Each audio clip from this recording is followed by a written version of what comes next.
Corona, खौफ और पलायन। जी हां, पलायन, वो भी कोरोना के खौफ से। गुआर गांव में 90% लोग घरों में ताला जड़कर फरार हैं।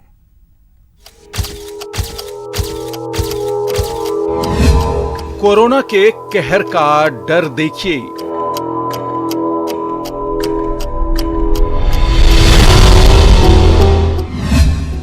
खाली हो गया पूरा का पूरा कस्बा।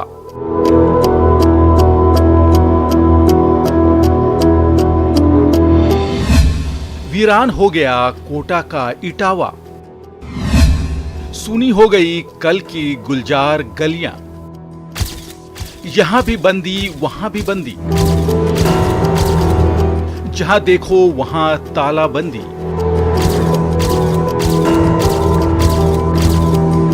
गांव भी खाली, खेत भी वीरान।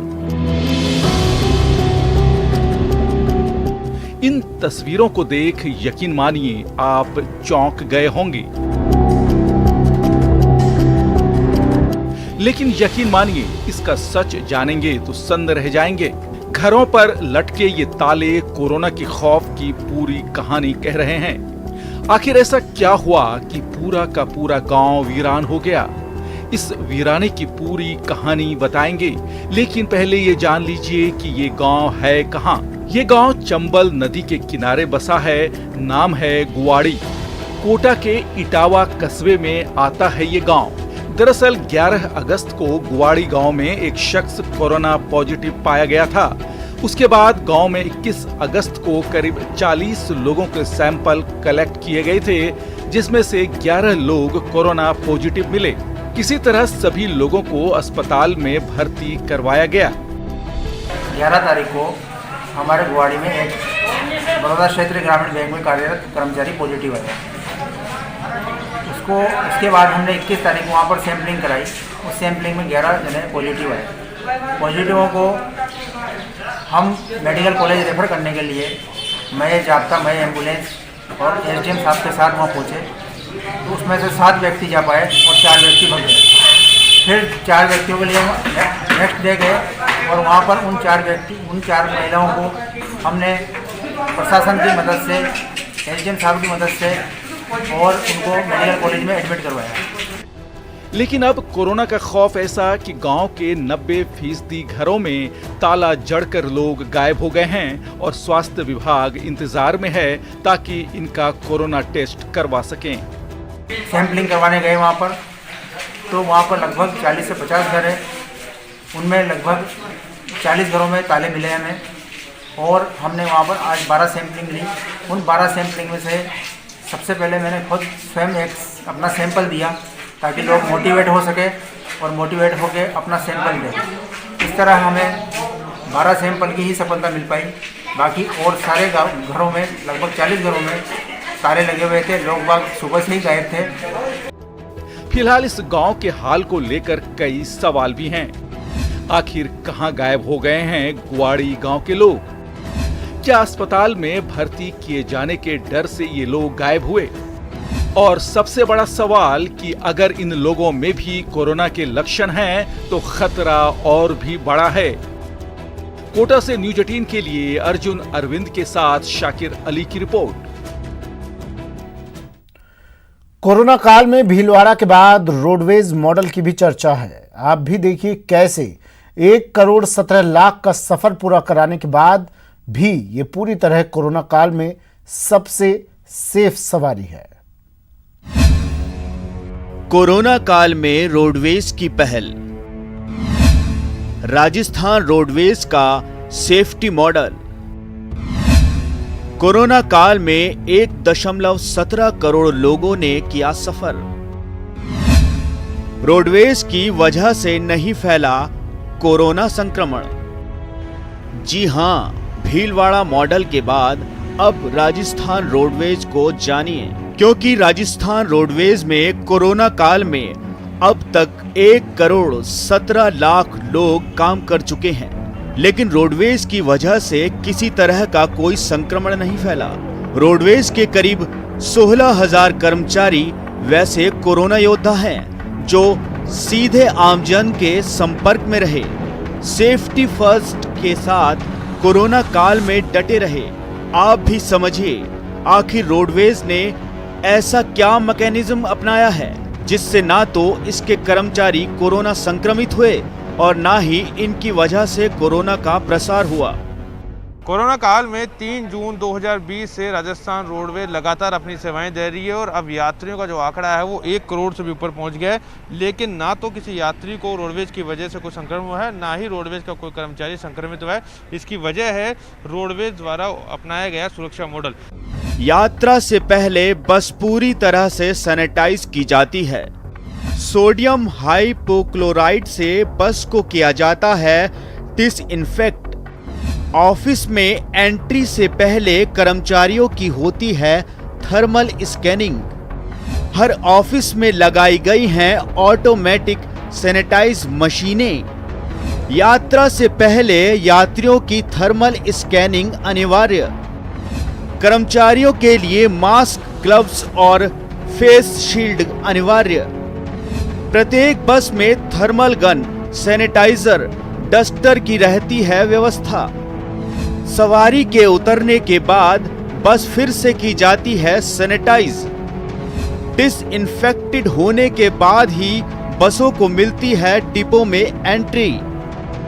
अच्छे प्रिकॉशन लेने के कारण हमारी राजस्थान रोडवेज सुपर स्प्रेडर की श्रेणी में नहीं आई और हमें इस बात की खुशी है कि हमारे लोगों ने social distancing, mask, face shield इन सब का बड़ा अच्छे से यूज़ किया है।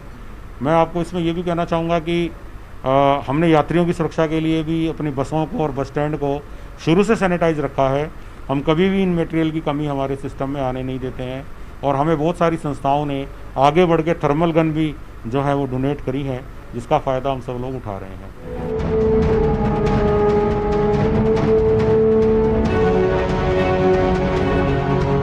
ये मॉडल देखने और सुनने में तो बड़ा आसान लग रहा है, लेकिन करीब 4000 बसों और 16000 कर्मचारियों के बीच इसे लागू करना आसान नहीं था और ये सब संभव हो सका है अनुशासन और सेवा भाव से। आपकी यात्रा को सफल और सुरक्षित बनाना ही है राजस्थान रोडवेज की टैगलाइन। जयपुर से न्यूज़ 18 के लिए सचिन कुमार की रिपोर्ट। और इस बीच न्यूज़ 18 की टीम पहुंची जयपुर रोडवेज डिपो ये जानने, ये समझने कि रोडवेज का सेफ्टी मॉडल है क्या।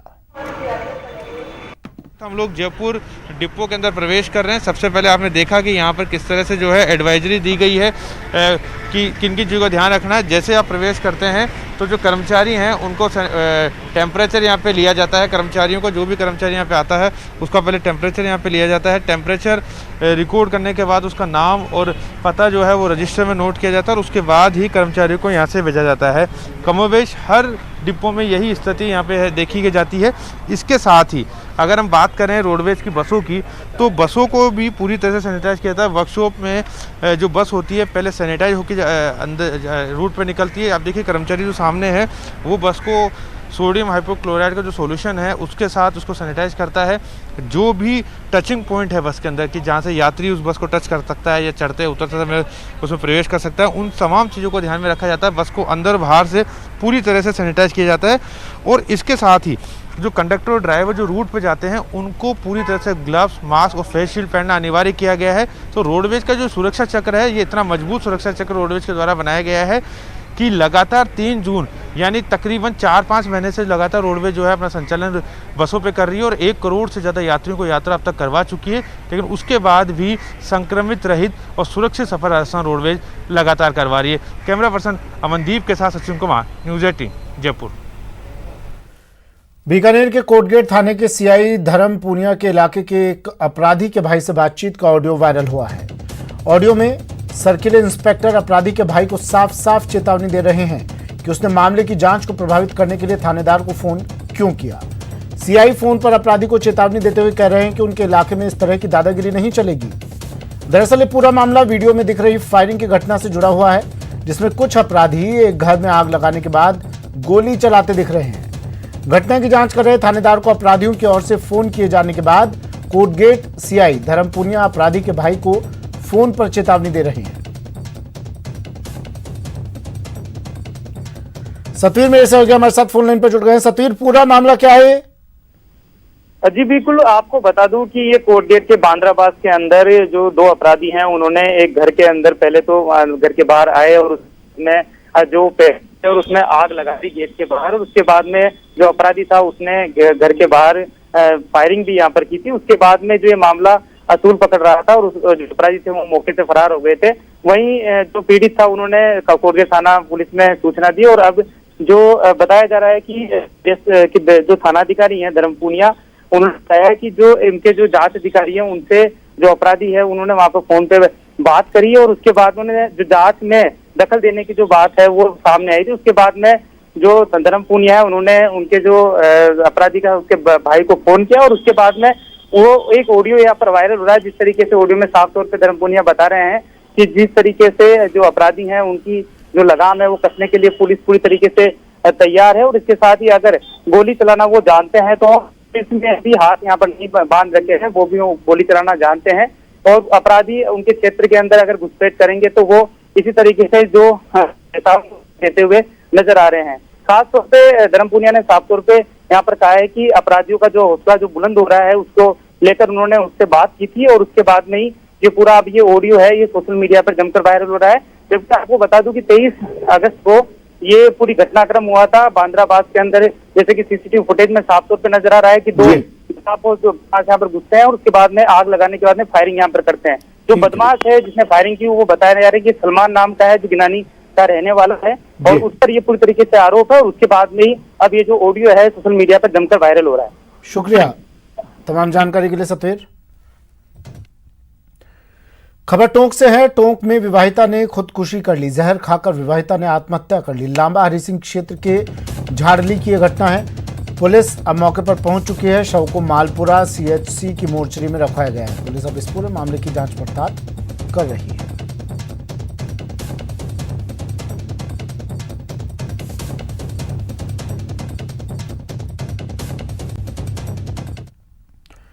बारा के केंद्रीय जेल प्रशासन की बड़ी लापरवाही सामने आई है। यहां जेल में बंद एक सजायाफ्ता कैदी ने फांसी लगाकर खुदकुशी कर ली। इस घटना के बाद जेल प्रशासन में हड़कंप मच गया। सूचना पर पहुंची पुलिस ने मौका मुआयना किया। न्यायिक जांच के आदेश के बाद शव को पोस्टमार्टम के लिए जिला अस्पताल की मोर्चरी में रखवा दिया गया है। एक बंदी आया सोच करने, उसने तुरंत हमें खबर दी। जैसे ही खबर मिली हम तुरंत दौड़े, कमर साहब को बोला, कमर साहब अंदर ही थे। जाके उन्होंने देखा तो उसके जो है बिल्कुल जो है हाथ पे ठंडे पड़ गए थे। जब हाथ पे ठंडे पड़े तो हम उसको बॉडी को छेड़छाड़ नहीं करते हैं, संबंधित अधिकारियों को सूचित करते हैं, सीएम साहब को, सीआई साहब को, और जितने हमारे उच्च अधिकारी हैं सब उसको हम सूचना देते हैं। और टॉयलेट में जाकर फांसी लगाकर सुसाइड कर लिया।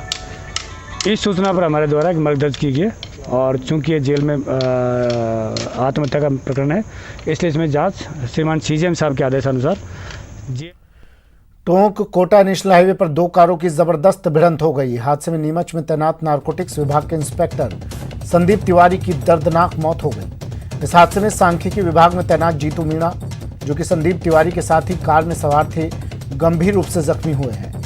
बताया जा रहा है कि हादसे के समय तिवारी खुद ही कार ड्राइव कर रहे थे।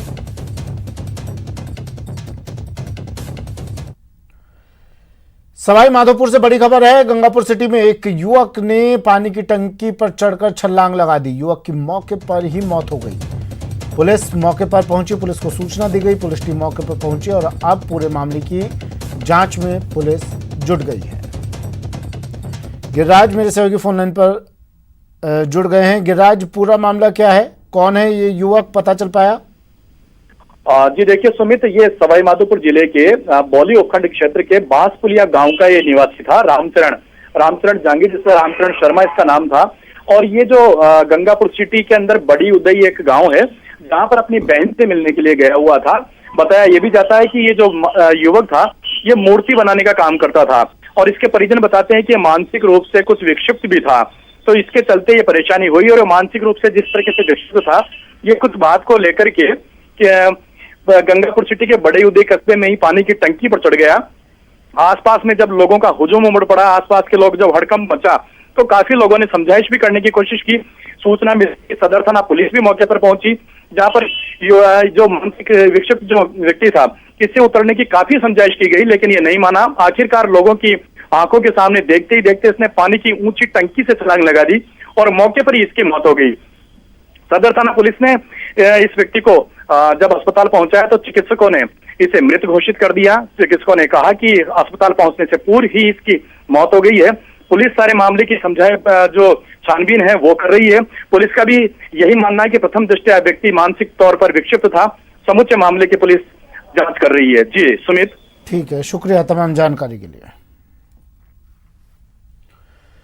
खबर दौसा से है। दौसा में सोशल डिस्टेंसिंग की जमकर धज्जियां उड़ाई गई। यहां अस्पताल में प्रसूताओं के लिए दूध और दलिया की व्यवस्था दिया जाता है, दूध और दलिया दिया जाता है, लेकिन ये दूध और दलिया लेने के लिए प्रसूताओं की भीड़ लग गई। हेल्थ गाइडलाइन की सरेआम यहां उल्लंघन होता हुआ देखा गया। जिला अस्पताल में अव्यवस्थाएं भी काफी दिखाई दी।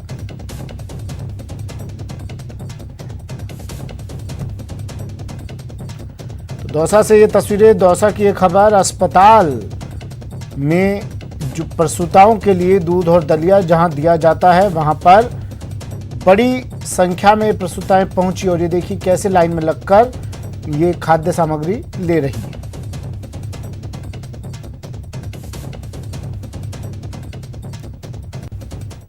फिलहाल इतना ही, दीजिए इजाजत, नमस्कार।